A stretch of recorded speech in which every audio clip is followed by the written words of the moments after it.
Just like that, ladies, gentlemen, we are live again. Episode 30 of Who's Fighting. 30. LT, Kam Gee, Yo, how you we been? here. Never better. Yeah. Never better. Yeah. Hi. Hey. LT We had been back, on baby. a little bit of a business trip that he had done. Oh yeah. Actually, both of you have been on a business trip. Kam Gee had to do his trainer business trip. Do you mind sharing with the audience what you've been up to lately? Talking to me? Both It's of out you. there now. Yeah. It's out there now. Been fighting a long fight. Started this battle circa this case circa 2019-ish to starting this process, but section 203 in the copyright statute, termination of copyrights. We got a huge victory down in the state of Florida this past week, and so Salute to you. Salute. Round of applause if you could hear them. I guess you can't, but successfully terminated transfer copyrights. So, huge victory. First, There you go. the first trial of its kind, and we're ecstatic right now.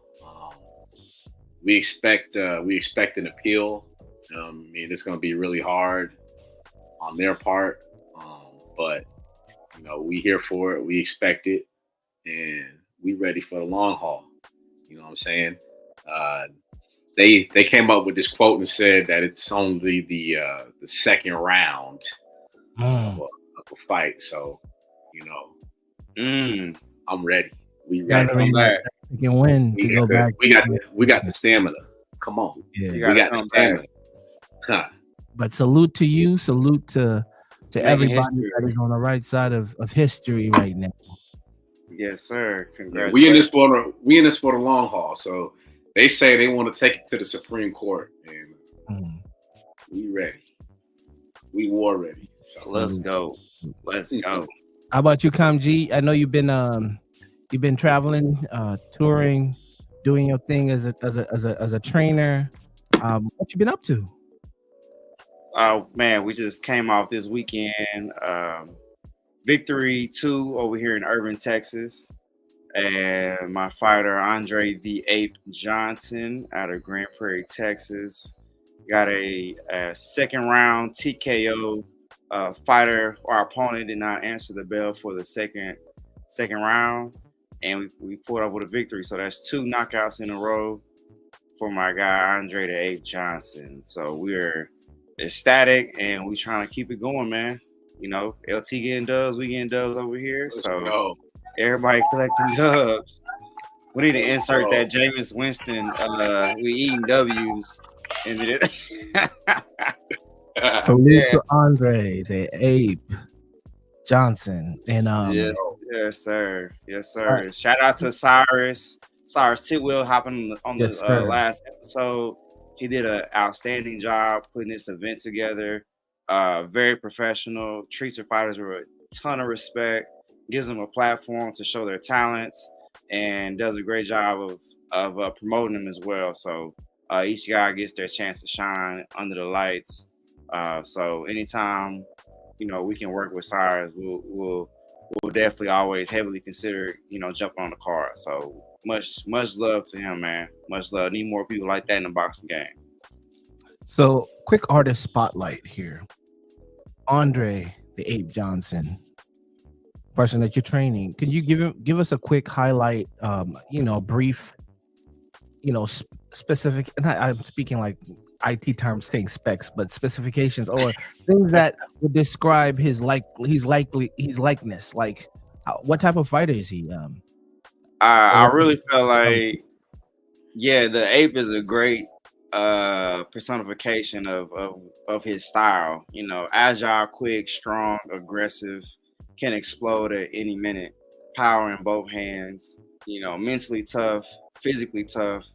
Man is gonna be ready to fight, wherever and whoever. So he is one of those guys that is only going to continue to get better as he learns the sport, learns himself, and as we kind of grow as a coach, trainer, fighter relationship, he's only gonna get better, man. So I think only person that really can stop him is himself, man. As long as he is, we getting the quality work in the gym, sparring. Big shout out to our sparring partners because that is a big help to improving his game. So a lot of guys over here locally that are talented that we've been able to get in the ring with, get some rounds in, and that helps. That we're improving each time we step in the gym. So that's what you want to see when you're working with a fighter. That's all you can ask for. Put it on the line, and you can live with the result. So extremely excited for him. Very happy for him. Congratulations to him for another win. And we on to the next, man. We need to do more of these this fighter spotlight just to bring recognition to these fighters that are in the trenches right now, cutting their teeth on their way to the main stage. Salute to you, Andre, and salute to Victory Boxing League. Salute to the Brave Boxing Club, and everything that Cyrus and you do over there, Kam Gee. Salute to that. Quick recaps, I guess. Should we go into it since it's been a while since we've been live? Where do we start? Should we start with UFC? That. Let's go here. Most recent, yeah. Run that. So this UFC was another Abu Dhabi event. As you know, it's time zone differences result to us watching the fights in the daytime, so you don't have anything to do in the evening. This was happening concurrently with also some boxing that was happening over across the pond in the UK. But hey, UFC know how to they got to be careful because once you start going head to head with college football, man. Yeah. So there's a conundrum there. There's you have a conflict of loyalty. Yes, I'm a fight fan, but I also love other sports. But it's UFC. So like we've talked in other episodes, UFC do have a very faithful audience worldwide. Let's talk about some of the fights that day. Should we start with the main event? Holloway versus I can't even say his last name. Is it Tapia? Tapia. I kind of messed it up. Tapia. He's Spanish. Bad man. Bad man. If you know anything about Max Holloway, he's a BMF, is what they call it over there in the UFC. Man who takes blow for blow type of guy. He gets hit a lot in the face, and he loves it. He thrives in it. He's never been knocked down even with his style because they say he has one of the greatest chins on him. But he met his match, and I guess that wear and tear from all that trauma that he's been taking caught up with him, and he got knocked out. An emphatic style. Yeah, it's one of those fights that just is what the UFC is about. Like, from my recollection, Max was really pressing the issue for the majority of the fight. And then, just in one moment, everything can change. Yeah. And with the Spanish fighter, he's cut his teeth. He beat Volk, the former champion. I think he defended his belt. He defended that belt a couple of times. He did Volk beat Max in the past. Actually, at the end of the fight, they asked him, "Who do you want to fight next?" And he's like, "I'll give it to Volk. He deserves it. He's that guy." To me, it was a great showing. Respected it. I can't say anything more than that unless you guys want to add more to the main event. As the KO, what else did you learn? Nah, man, it's just entertainment right there. Honestly, just pure entertainment. Aggressive styles. A lot of times we can see very calculated fights in the UFC, and that not as entertaining sometimes. But this one just gave the fans what you wanted right here. And Max is one of those guys, same as Dillashaw. Is it Dillashaw? They're just them type of dudes that just go out there. You know what they're gonna do? They're gonna just bang. No defense, all action, all foot on gas. And honestly, Leah did tell him, "Hey, what you did with old boy, and you were just punching each other in the face, is not gonna be with fighting me because I look for angles. I don't bar fight. You are a bar fighter, Max. That's a bar brawl. There's no technique. There's no you're not adding in the mechanics that you need to finish you. And if you come full front, full gas, and there's a famous interview on the Face Off. You should check it out, where Leah did warn Max to tell him, hey, come at me correct because I'm not no amateur bar brawler type of dude. Rock'em sock'em. I'm technical and I set traps. And if you land on my trap, you're landing on something. And when you land on something, you know what happens next. I'm finishing you. So he did warn Max, and Max laughed. He's like, man, nobody's finished me before. So it's interesting. If you ever want to see something come to fruition, just see the pre-fight face up conversations that they had. And Leah did warn Max. On to the next. Oh, what's the next fight here? Oh man, oh man. Jeez. Did you see it? I don't want to pull this up just for our YouTube sake, pulling a picture up. But did you see Whitaker's jaw after that finish? Woo. They try to get me to go in the MMA. This is exactly why. Nice. And before we even started this live stream, LT added salt to the wounds by sharing with us the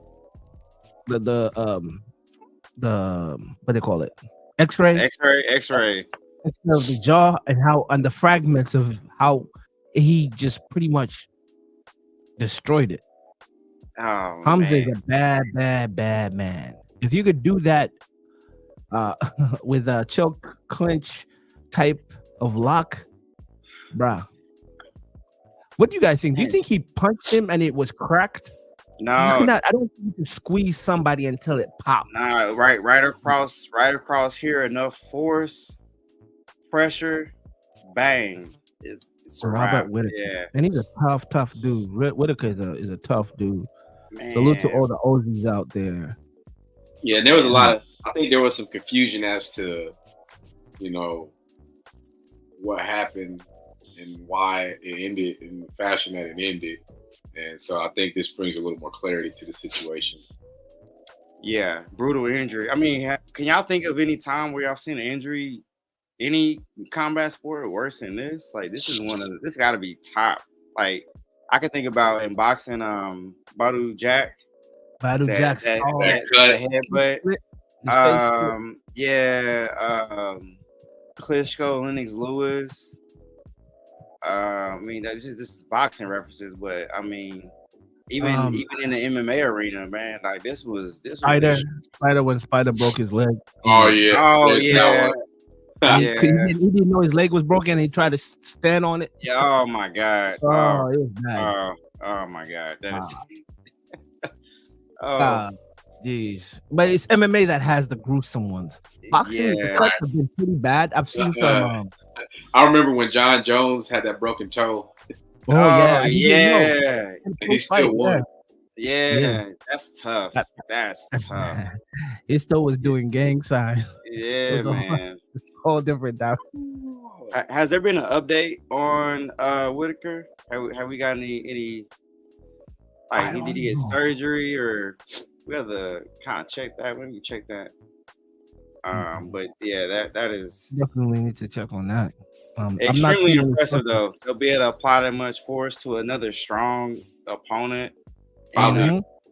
Probably be eating through an IV. Yeah, man.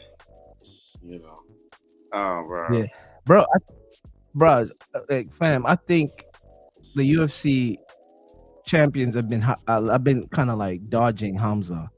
I know Usman did fight him, but Hamza's been scorching for a while, and he's not had a title fight yet.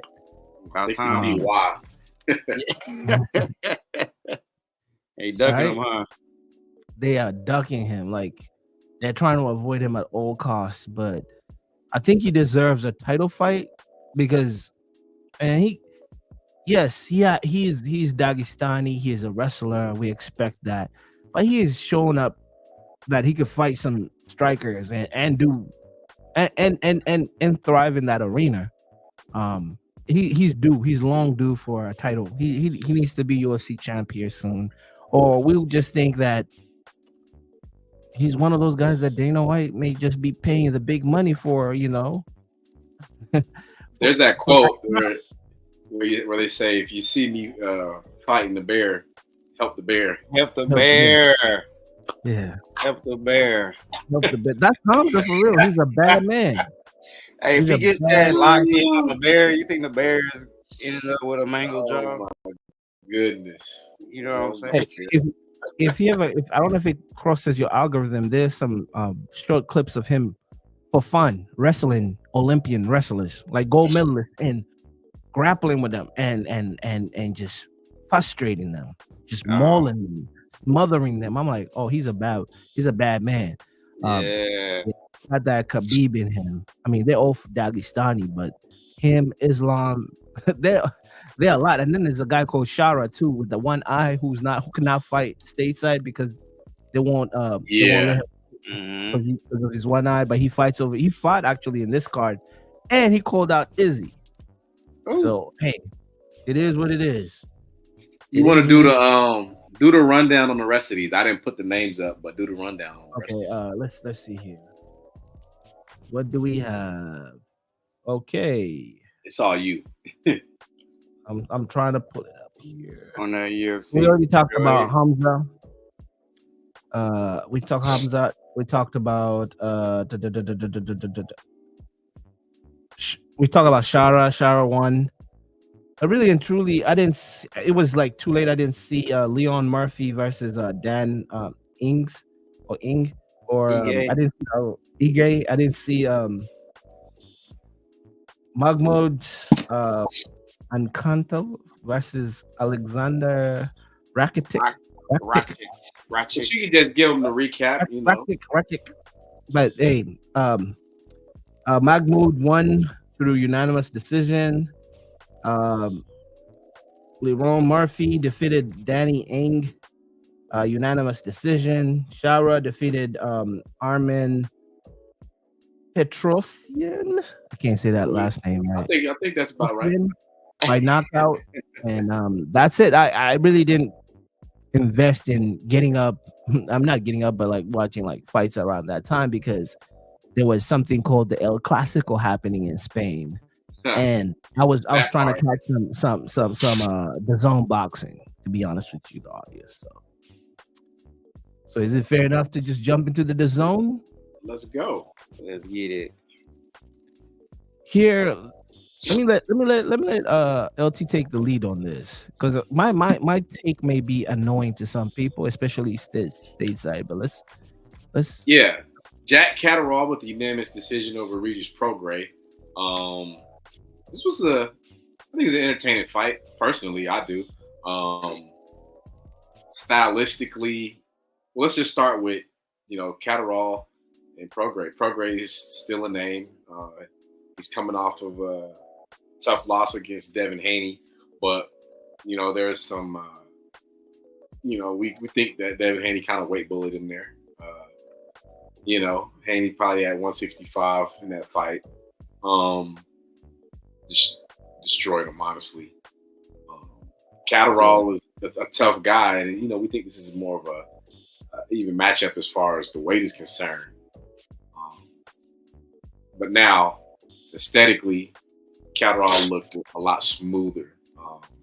Stylistically, Prograis has kind of some irk and jerk to his style. I don't know if y'all seen that. Yeah, definitely. The footwork is, it's not, it's nothing to write home about. But that just lets us know that Prograis is a tough guy. And even with all that said, stylistically, it's a battle of two southpaws. I should have led with that. It's a battle of two southpaws, but I think kind of the deciding factor was that footwork, especially with guys of that style. Prograis was trying to push the issue, but Catterall just had something for him. So, I mean, it's a tough. No shame in the loss. I was surprised to hear him in the post right after the fight talking about going to bare knuckle boxing. I was like, that seems crazy premature, and talking about getting the young guys opportunities. Prograis is 35 years old, so in boxing, yes, he can be considered an old man, but with his losses to Josh Taylor, Devin Haney, and Jack Catterall, I mean, that's not a bad resume if that's what you're looking at. So I was very surprised to hear him go that route, but him saying that he felt like he's fading later in the fights, I think that's an opportunity to maybe consider what's going on in training, because as you age, he doesn't look like a 35-year-old man, but maybe what he was telling us is that he feels that way. I would just hate a fighter like that to go over to bare knuckle boxing, and that's not boxing, that's fighting, and just surprised to see that. I'm like, man, Jake Catterall was he 30-1? He's not a slouch. So, and I think it, like you said, he fades in the fight. It has more so to do with him tightening up, and I think it's because he's just so tight throughout the fight, like his stance and what are we looking at? We're looking at ATP. Right. I'm a track guy. Right, so right. We're looking at that lactic acid setting in. He's not bouncy enough. Yeah, he needs to relax his hands and control his breathing a little different, right? He's all creating of that unnecessary tension in his body. I'm like, man, I feel like it's a puzzle that can be figured out. Like, I want him to stay in the game, get a couple more fights, because and then let me backtrack. He had an ankle injury. During this fight. Last round. Yeah, last round. Yeah, he could hardly move. So I just was very shocking to hear him talk like that in the post fight, which lets me think that something's going on up top. I like Prograis, man. I like guys from I like guys from New Orleans, man. They just they got that spirit, they got that energy, man. So I would hope that this guy can just stay in it a little bit, man. Take a fight, 10-round guy, get back in the ring before you decide to go completely to the bare knuckle fighting. Yeah. Well, my controversial take is we may have another scary fighter in that division. Catterall showed me something that Devin Haney didn't show me. Them two knockdowns were no joke, because, like you said, Regis is an awkward fighter. Awkward, but again, he's a lefty, so whenever he's fighting, orthodox people, they struggle with him a little bit. And remember, he's a 2-time world champion. Yes, he's 35, but he is who he is. And the way I was seeing that fight, I saw Jack respecting him a lot, because it could have been bad. After was it round 7? It looked, actually the last rounds, if you were a shark and you could smell the blood in the water, you could have, because he was limping. He was not standing on his punches. You could see he's like, you could see like he was not in there. He was like, yo, let's get this fight done with. I'm in pain. If you were a real shark, Catterall should have taken this fight to him and put him to the sword and finished it and put that nail in the coffin. But I think there was a lot of respect there. And I think that's how foreign fighters are. Like, kind of respectful, in certain cases where I don't think the Tank would do that. I don't think if they smell blood in the water, they see you limping. They see that you're struggling. And he'd been knocked down 2-3 times. Like, he was hurt. And I tell you the truth, Teofimo may not want none of that. Mm. Ryan Garcia may not want none of that. Haney may not want none of that. Although Haney may be the bigger man, but he may not want none of that. We may legitimately see a UK person that is going to steer the waters in that division. If you could do that to a 2-time world champion, yes, he's 35. He's not, but he is solid. He is solid. He's a solid. He's a young. I don't want to say a young 35-year-old, but he's solid. He's solid. Didn't he score a knockdown in this fight? Prograis? Yeah. Yes, he did. He did. If not two. Yeah, and I feel like it was the second round. I'm trying to check the box rec for the round by round scorecard, but yeah, I do believe he scored a knockdown. He started off good, and then in the last rounds, like it was, he just faded out. It faded out of that fight, and then when his post fight thing was respectful, and he was talking about bare knuckle. Like, if you already have bare knuckle thoughts while you're preparing for a fight, that's crazy. It shows right? you what the mentality is. At least lose the fight, take some weeks off. And the contract must have already been out there. You know? Yeah, that ink dried. The ink dried a week. Weeks before that fight. So he was like, "Yo, I'm going across the pond to Manchester. You know, get this check." And he also said this in the post fight. He said, "Yo, I've done what I had to do in this sport. It's time to leave it for the young cats. They're coming up, whatever, all that stuff that he said." So it sounds cool. It's hot, but really and truly, the energy, you cannot deceive energy. Energy was like, bruh, either you were outmatched, it's imposed on, and you're like, okay, I don't have it anymore. But the mere fact that he brought the bare knuckle thing, like bare knuckle is a whole different company, man. Like, but it was a better, it's probably a better showing than the Danny Garcia fight. What do you think? I was gonna ask y'all though. Devin Haney said on Twitter that he broke. He said I broke Regis Prograis. I mean, he did bully him in the fight. But did he break him? Is he the reason why he took a loss in this fight? It's basically how I interpret that when I see that tweet on I guess X. Is Bill Haney running Devin Haney's Twitter? Because when I hear David Haney his Twitter, they're two different people. His Twitter is kind of very, and when he talks, he's all about Allah and all this good stuff. But when his Twitter, he be popping, he be like this on his Twitter, because that's Bill Haney. Bill Haney be like this on Instagram. David Haney, am I tripping? Like on the interview, his team run the handles. Humble. Yeah, but he be beating on his chest on his Twitter. Like, I don't know what's going on. Unless that one fight, when he was fighting at the fair, and he kind of like snuck a guy and he did knock him out. Remember? But never mind. That's cotton candy hands. Yeah, man. He snuck somebody and he was like, in the fair. Oh man, dude ate that thing like he was not a professional fighter. Like, what? Yeah, man. He gonna tell his grandkids. He's like, I ate a bare knuckle from the champ. Wasn't nothing. It was nothing. He snuck me.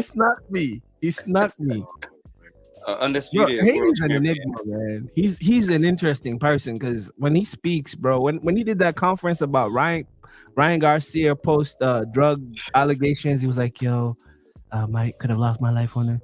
I could this. Since you brought him up, he's trying to scrub the internet of the Garcia fight. So the Zone has refused to take it down, and then he's also making an appeal to YouTube. So are you serious? He wants tattooed in our minds. We're not gonna forget that. They want the footage. They want the footage scrubbed like Beyonce falling down the stairs. Oh my god, that is.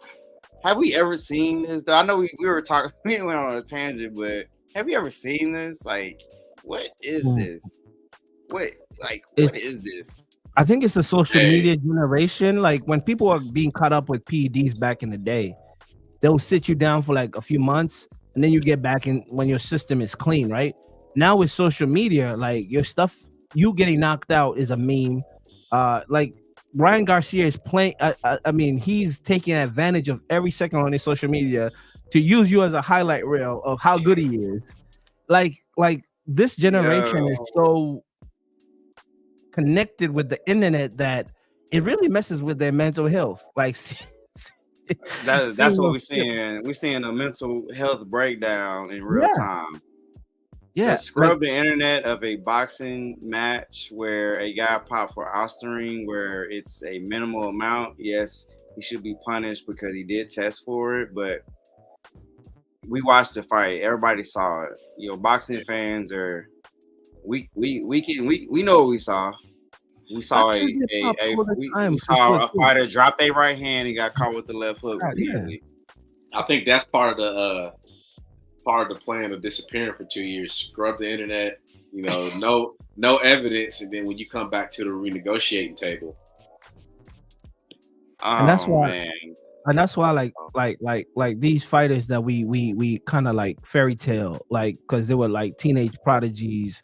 Like we have to be very careful with these fighters because they have very fragile understanding of self. Like their ego, like they've been propped since they were kids, right? And they grew up in this social media generation where, bro, you got to be perfect or you're gonna get memes. Well, that's that Floyd Mayweather adjacent, right? Yeah. We can't live there. So I think what has to happen, we have to recall the past boxers, the greats that have took losses and went on to have successful careers, because there is no shame in losing. The way you lose, the way you do lose matter, or if you take a loss, the way it happens does matter.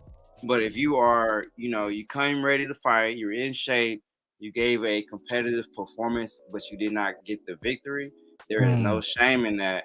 And there really should be no shame in how Devin Haney lost his fight. I mean, technically, you could fix these things, but don't like undermine our eyes by trying to do all these other things. And now you look, in the eyes of fight fans, you look weak. You look weak. Like exactly. You're feeding the trolls. You're feeding the trolls. The ones that want. It's getting stronger and stronger. It's getting stronger and stronger. So when I see a tweet about him breaking Regis Prograis, I'm like, oh man, this man, get out of here. Get out of here. You know what's Come on, man. Come on, bro. Really? Really? One of the greats. Let's talk about one of the greats. We're all about the same age, right?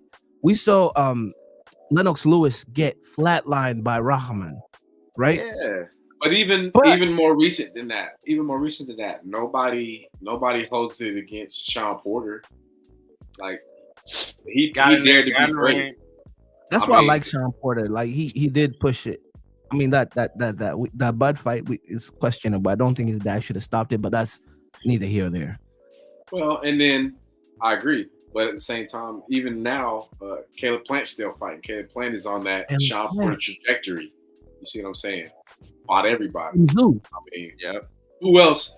These are people in recent history that are doing what the people back in the 80s and they did that. So, right. We just gotta keep supporting them. Keep supporting them. Keep talking them up. Yeah. Let's give this guy his flowers. Deontay Wilder. He loses, and in fact, in respectable fashion. I mean, in the last, maybe the Joe Parker was kind of. I don't know. Here's the thing, right? Listen, before he died on the thing, the thing I always say about Mike Tyson when he lost, Mike Tyson always tried to get back up. Yeah, and I can say the exact same thing about Deontay Wilder. Right. But Joe Parker, he looked like he was getting that money. He was just getting that Arab money. He didn't look like Deontay Wilder. Like Joe Parker is not dog walking Deontay Wilder. I don't care in what universe. Look, Deontay man, Wilder was that could be a whole different conversation. That's a whole episode by itself. It was the choice of training. Yeah, Short for the training for everything. me. Yeah, it didn't suit And his style. which we may find out to be the same thing that happened to Anthony Joshua this last fight. But let's move on because Yes, sir. we're going on a wormhole right here. All right. So we had Campbell Hatton versus James Flint 2, the rematch. Tell me about it. Did anybody catch any of this? No, I didn't watch any of that. All right. So it looks like, it's just 2 evenly matched fighters. Now, it came down to a unanimous decision, didn't it? Mm-hmm. But, it's just one of those things. And this is across the pond too, right? Yeah, same part as Catterall and Prograis. Yeah. Just yeah. So for my notes here, I'm saying that it's unanimous decision. Hatton won the fight. It was a redemption rematch, quote unquote. Mm-hmm. So I guess these two dudes had locked horns prior. And I guess this dude came back and grabbed his chain that was taken away. And what it really came down to was the early rounds of the fight. The early rounds of the fight were the deciding factor in it. And it was just a good entertaining boxing match. Yeah, that Hatton name lives on though. Ricky Hatton's. Oh yeah, yeah. Mm-hmm. But that's another great fighter that one fight just kind of. I remember how big he was before he fought Mayweather. Like, this guy was huge, not only in the UK but worldwide. Like he was literally on the Pacquiao level of he had crossed over, and that showcase with Floyd Mayweather. I think he should not have fought Mayweather, but that's another story for another day. Where trying to cross over goes wrong, and we'll put even Anthony Joshua fighting Andy Ruiz as a makeshift replacement. That's what was the worst move. Hey, if Big Baby can't make it, I'm good. I'm not coming to the States to get wham by a dude who was waiting for me, and he was in shape. Right. Andy Ruiz was ready for Anthony Joshua but Anthony Joshua was not ready for the body type and the style of Andy Ruiz. That's some of the worst decision making Eddie Hearns had ever done. Same thing as Ricky Hearns. Man, you got to put that all on Joshua, man. He just fought a dumb fight, in my opinion. Yep. Come on. Absolutely. See, the preparation for let me tell you, in a heavyweight, I think anybody can beat anybody, right? So with preparing for a Big Baby, you know what? I take that back. Big Baby and Andy Ruiz are pretty close. They throw a lot of combinations. They're kind of deceptive because of their appearance is not really how they fight. They're not boxing. Strong.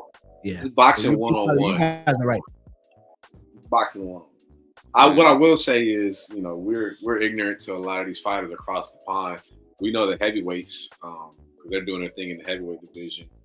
But I think it's time that we pay a little more attention. Absolutely. The Zone is doing a good job of displaying them, and so I'm going to start paying more attention, especially now that I've discovered that they have a channel on what is it called? I text you guys on the Roku. Yeah, my cheap. Yes. Yeah. So they do. Yes, sir. And you watch the preliminary fights over there and all that good stuff. Yeah, I was conflicted because you had UFC happening here, you had college football happening. There's a whole lot going on there. You ain't got no screens. You need some more screens to digest all these sport actions. Afternoon fights, evening football, early Monday morning Japanese boxing. Exactly. I love it. Question for you fellas: Why did Japanese boxing fight on a weekday, like a random Monday? Look, we gotta go put that. Is that because of something cultural? It's something cultural. Is that because of it's because on the weekend? Yeah, the weekends are reserved for K-pop. What you mean? Ah. That, Oh Mm. man.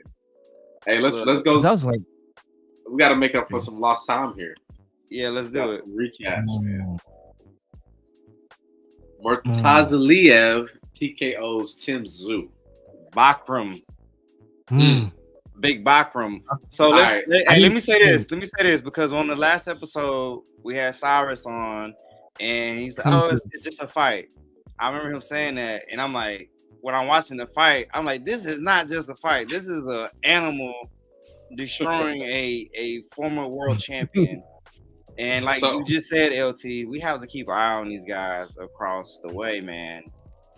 I'm guilty here because I was like, oh, you know, I was like, Fundora and Spence are gonna fight, and in the meantime, you know, Crawford can fight the IBF guy. Well, turns out this is the IBF guy. The IBF guy, you better say his name. Big Bakram. He is the IBF guy. You know what's crazy is we even when Cyrus and we were having that whole discussion, we talked about Dagestani people. We're like, yo, Yeah. give him the benefit of the doubt. He's from where Bivol and you know, Better Beef and all them dudes is from. Like, if it's from that type of cloth, then it's not a walk in the park for the Australian Tim Tszyu. Let's talk about let's talk about somebody breaking somebody. Like, we got to backtrack a little bit because Tim Tszyu. Walk. It was a dog walk. Tim Tszyu was supposed to fight Keith Thurman at one point. Yes. Fundora is a last-minute replacement because of an injury. Yes. Which gives us, you know, potential fight of the year candidate, but leaves both of those guys in a bad state. And you know, here's Tim Tszyu coming back right off of that. No tune-up. Did he fight a tune-up? I don't think so. Should have. No tune-up. And that Fundora fight was so phenomenal that we were like bloodthirsty, like, oh gosh, this is war. You know, I was high over that Fundora fight. Like, I was a good high. Like, I was like, I want to see more of this. This guy is Braveheart, you know. But man. So speaking of people getting broken, did Fundora break Tim Tszyu? I mean, like, what in the So world? early in the fight, there was a clash of heads, and clash of heads, the blood and everything. Yeah. No. So there was speculation, people thinking like, is he having like a PTSD moment because they clash heads? Tim Tszyu steps back and he pauses his glove and checks to see if he's bleeding. Like early in the fight. Yeah, and you saw from that moment domination. So it's possible that fight had a lasting effect on him. Go ahead. What we know about fighting is that scar tissue, right? Once they're scarred, the same spot is easily opened up again. So right. It becomes a repeat issue. Right. I have to quote a famous YouTube soccer enthusiast. He says something called domination in the location. that was Bahram. So this was what, third round TKO? Yeah, it didn't last long, man. It didn't last I woke my son up because I was hollering watching this fight. All right, and so now that's a respectable opponent there. And now putting respect on Murtazaliev's name, he came out talking greasy. He wants Crawford. He wants Crawford. And if he can't get Crawford, he wants Charlo. So, hey, newfound respect for this guy. Hey, man, we gotta, like, stylistically, the Soviet system presents problems for American fighters.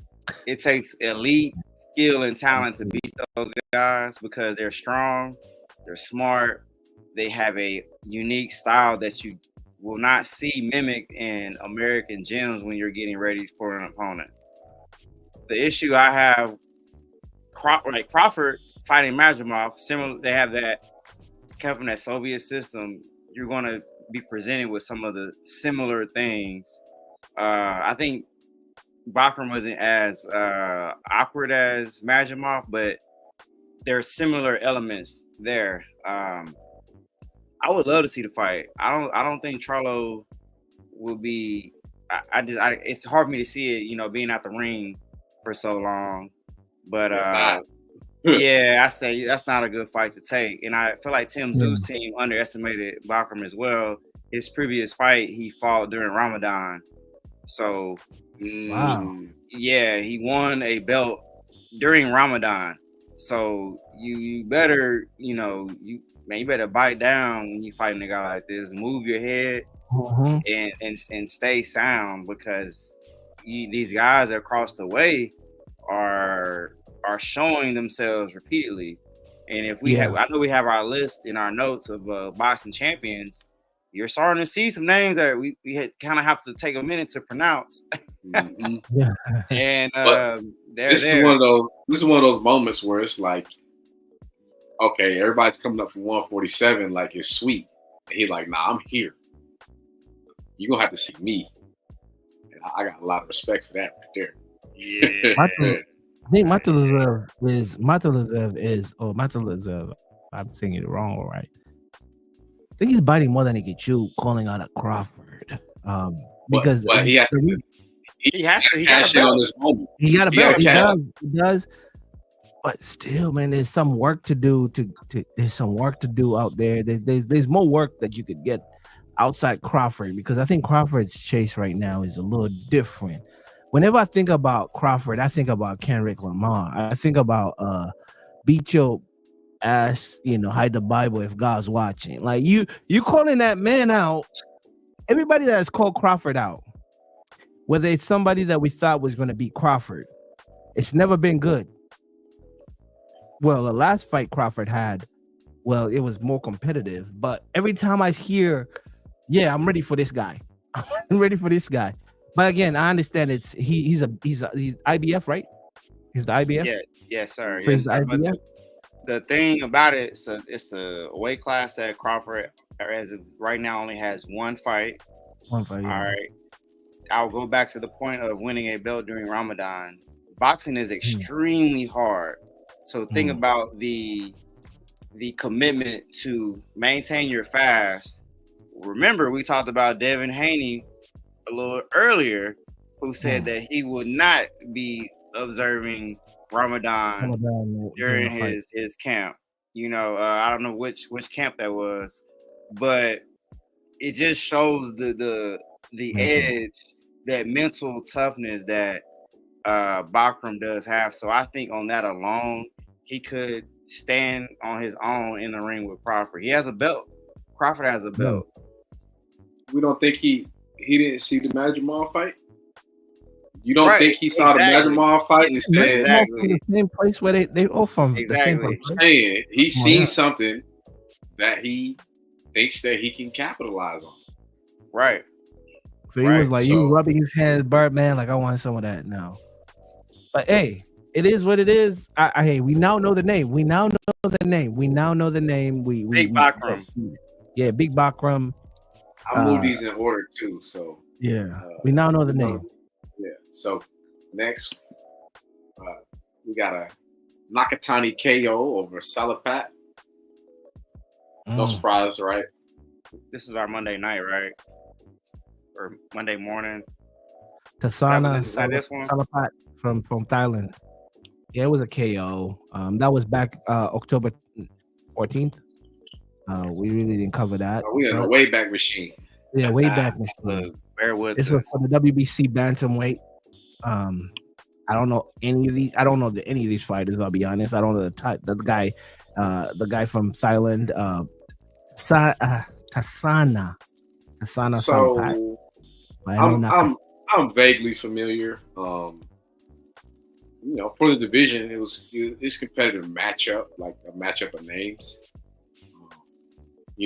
But I think just Nakatani is just one of those guys that's on another level.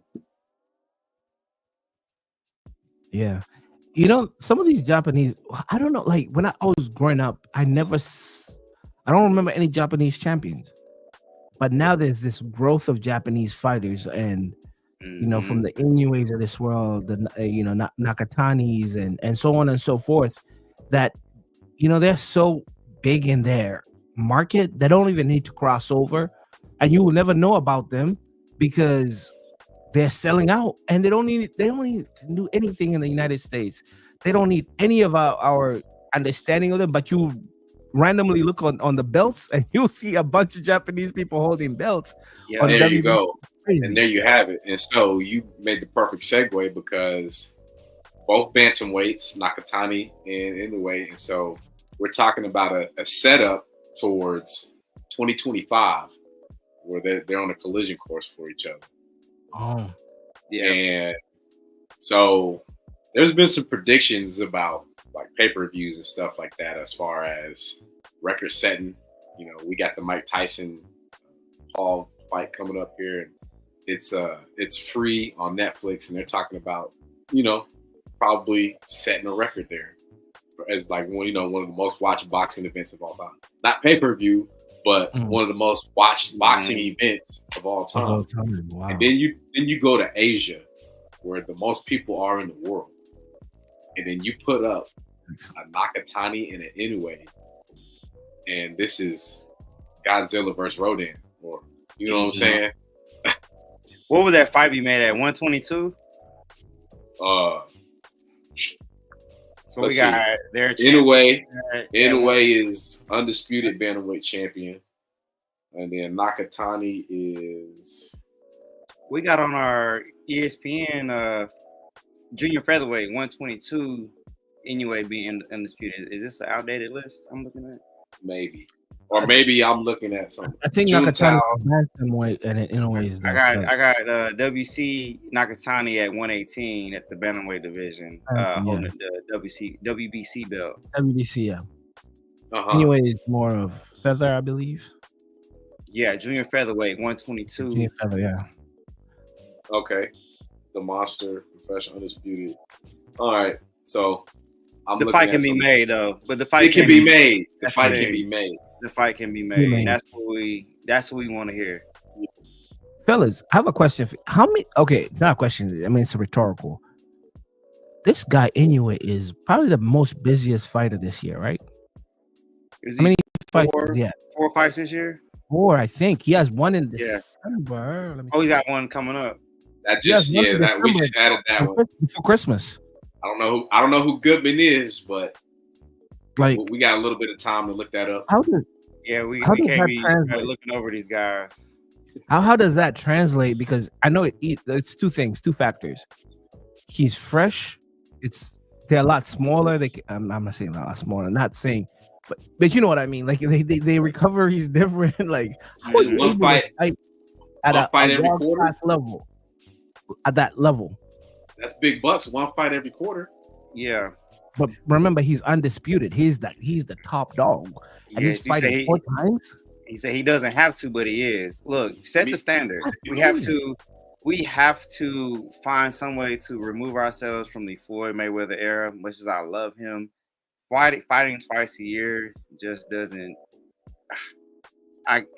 We understand all of the things that go into fighting. Is tough on your body. The pay-per-views and getting everything set up, training camps. We want to be entertained. We want to see how great you can really be. He's only 31 right now. So he's mashing on the gas. So you got a good 2-3 year window of really good boxing, you would think. Yeah. If he also doesn't take any crazy punishment, you really feel like we're witnessing something special. And that's all we want. We just want to see the guys fighting the best, doing it consistently, and letting us decide, like, hey man, we want to see how good is this guy? How good? Yeah. I was impressed with his activity. I'm like, what? The top dog fighting all these fights and not ducking smoke, quote unquote. I mean, from the he's busy. He's a busy man. Mm-hmm. So here goes another one of those obscure fights. Omar Salcido stops Chris Colbert late in the fight. This happened on a Wednesday night. The Pro Box. Shout out to Pro Box, man. Yes.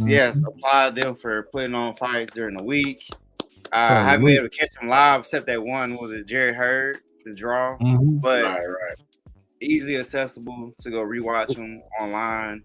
We need to do an episode of where they are right now, and talk about Jared Hurd. So this is This is a kind of a controversial stoppage. It's one of those things where the corner man has a long relationship with Chris Colbert, and there's something that the corner man saw that the rest of us didn't see. He didn't look good, man. He did not look good to me. He looked, this chin was high, looked off balance. Mm-hmm. It just looked, it wasn't very pleasing to watch. And I watching previous fights of his, you feel like you expect a little bit more, just a little more sharpness that we didn't see. So I was cool with the stoppage, though. He's another one. He's another victim of last minute replacement, and they put in somebody that was tough as nails. Yeah, he just wasn't ready for it, and so it's kind of been a slippery slope since then. So his team stopped the fight at the ninth round to like kind of like regulate and stuff. Like this corner man told him like you got to show me something. He gave him a warning the round before. You got to show me something. Show me something. Applaud the trainer, coach for being aware of that and not allowing his fighter to take unnecessary damage, understanding the situation. This guy is a family, is a career, and we have to make note of that with these type of stoppages. I think this guy has a ton of potential, for that lower weight class. Maybe he just needs a sports psychologist or something to get him back on track. Yep. It's kind of I can dig that. I can dig that for sure. Yeah. So congratulations, Salcedo though. Salcedo looked good. Yeah. Absolutely. Pro Box TV though.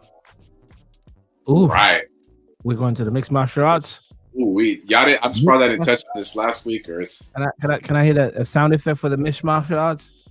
Hey. Yeah, we brought it up as a preview because him being on PFL. Yeah. Being on PFL, but I think everybody was right with their predictions with this. I mean, it was a murderous showcase. Speaking of stoppages, the referee, come on now. He forgot he was reffing the fight. Yeah, he was enjoying. He was watching. I'm like, yo, hold up. Save that man's life. Ref. This dude is getting mauled on by a lion. Like, chill. Yeah, man. This is unfortunately, this one could unfortunately be obscure, like two major names on the bill, and it's on PFL.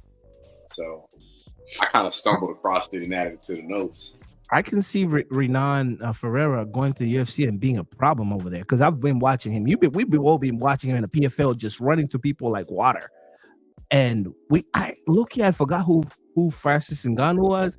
I was a prisoner of the present. I know, what Anthony Joshua did to him. I was like, I could not forget that.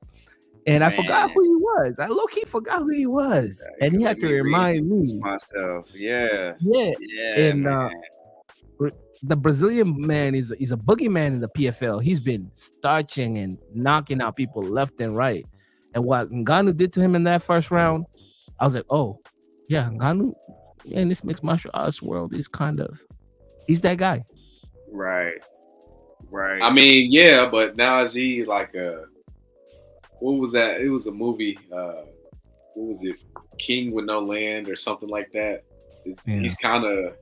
He's a contractor. A beast with no nation. Exactly. Yeah. He's a contractor. He's a contract. He's trying to... the thing is this. He's a mercenary right now. He's bucking the system. He's bucking the system. You're bucking Dana White. Dana White gave you whatever, but you wanted equity. That's a fight that your legacy is gonna be. They're gonna smear campaign you. You get ready for people to. Money's gonna be spent to say this guy's a bum. Whatever, he just didn't do this. He's just not a good person to work with on business.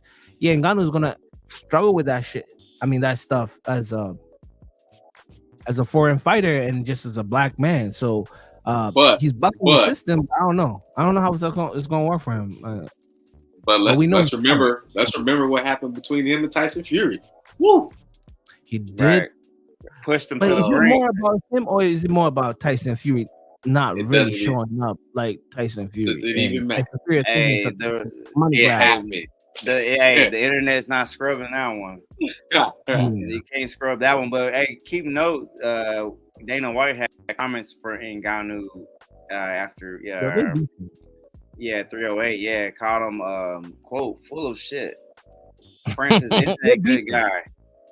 Yeah, so They that's beefing. spicy. They beefing. They But beefing. he promises that this was the last thing on Ngannou's.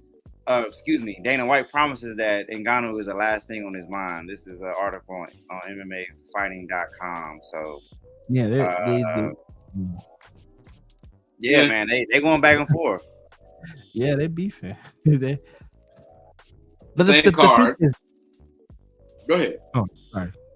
I was just saying the truth is the UFC lost a generational act in Ngannou because that Jones versus Ngannou fixture was gonna be a big money fight because we don't have any convincing UFC didn't have any convincing heavyweights besides. Now we're just recycling heavyweights. That's why Jones is gonna fight.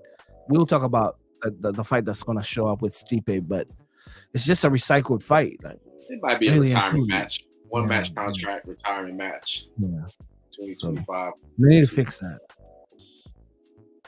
All right. Cyborg earns championship in 5th organization. Is she the GOAT? Y'all gotta tell me about that. It's Amanda Nunes still that week. Amanda Nunes has only been in the UFC. Which Cyborg did it. organization? I mean, the PFL. PFL. Okay. She won PFL. PFL. she won Same UFC. ticket. So She's what was won, it? I think one What was FC. Yeah, they She won built this like the Battle of the Giants, or what do they call it? The Battle of the Giants. Yep. The Battle of the Giants was the theme. Yeah. If you know anything about Chris Cyborg, she's going through a lot throughout her career because of her build, her testosterone levels. At one time, people were just calling her like low key leaning to the side of being a man because of test levels. But really, she's just a natural born woman, and everything is all right in that scope. But she's just been running through her opponents in every fight organization that she's been in. Most notably in the UFC, she came in and very quickly she climbed the ladder and became a champ. Also, she did fight Amanda Nunes. Amanda Nunes did defeat her, I believe. Amanda Nunes is currently considered the GOAT in the UFC because she's defended that belt so many times over the years. But MMA overall.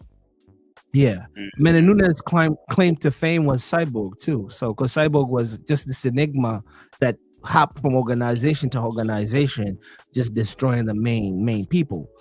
She's in her twilight of her career. I don't know how old she is. Maybe she's 39, 40. I don't know how old she is. And she now joined the PFL, and she's been, doing what she does best, which is win. And right now, she's a champion in her 5th organization, something to be commended about. She's dibbled and dabbled with the idea of boxing because she was Carissa Shields' sparring partner for a while. The videos that they've been working on, that they went at it, and she held her own with Clarissa, and that's something to look at. Like, wow, you could really box with the boxers, because that's her true start. She was a boxer before an MMA fighter. So, Chris Cyborg is an enigma in the fighting world, and one of the greatest fighters in the women mixed martial arts history, but nobody ever really shines that light on her like they need to. I think. I don't know. 39 years old, by the way. Just to 39, yeah. Yeah, and Larissa Pachenko was 30, also Brazilian. So, man, I think that's a good. I think we can save these other topics below here for the next episode. Absolutely, it's a good place to run this one down. Yeah, but before we conclude, as we come closer to some monumental events that are going to happen, something to plant a seed for the next episode. We're gonna talk about Mike Tyson versus Jake Paul. Audience, get ready, because it may be one of those episodes that maybe we may not want to talk boxing and talk about being a human. Just talk about age, talk about legacy and stuff like that. I don't know, fellas, but it's something that we need to really have a deep dive on, where I think that topic itself could be a whole episode on money grabbing. And you can't play fighting. You cannot play fighting. So I don't know. That's something we need to talk about. You got like three belts on the undercard, I believe. Ooh, 2 or 3 belts on the undercard. So I mean, that Serrano fight there too. Yeah, Katie Taylor, Serrano. I had it pulled up a little earlier on the card, but yes, you have big implications as far as championships bouts being had on that undercard. So I know there's a lot of criticism, and I will get to it on the next one as far as what Jake Paul does, but he does do some things for the sport, and I feel like that's undeniable. Yeah. So, oh yeah, Shadeja Green's fighting on that one, I believe. So yeah, so you have 2 women's fights on that card, and I feel like that's a formula he's had on his undercards, is showcasing the women fighters who a lot of times don't get the notoriety or the publicity in the boxing world. So I'm always for that. Hey, we got to give a shout out to our girl Chicky. Yo, Dallas, Texas, got a champ. Hey, that was a Pro Box event, right? Sharetta Metcalf. I just discovered her on Clubhouse. There's a boxing community on Clubhouse, so shout out to her. We got a belt. Dallas, Texas, man. I got a chance to see her too. She was sharp. She was sharp. So, yeah, we got another one in the city. Salute. Just like that, fellas, we've hit the 1 hour mark and passed it by 7 minutes, as we usually try not to pass that. But hey, we had a lot to talk about since we've been, away for a while. But hopefully the audience, the listenership, the viewership enjoyed this episode. We'll try our best to keep them coming. Maybe we'll surprise you and drop 2 streams in a week, depending on how things heat up. But hey, you never know. But when you know, you know. Fellas, Kam Gee, LT. Hey, who's fighting? Who is fighting?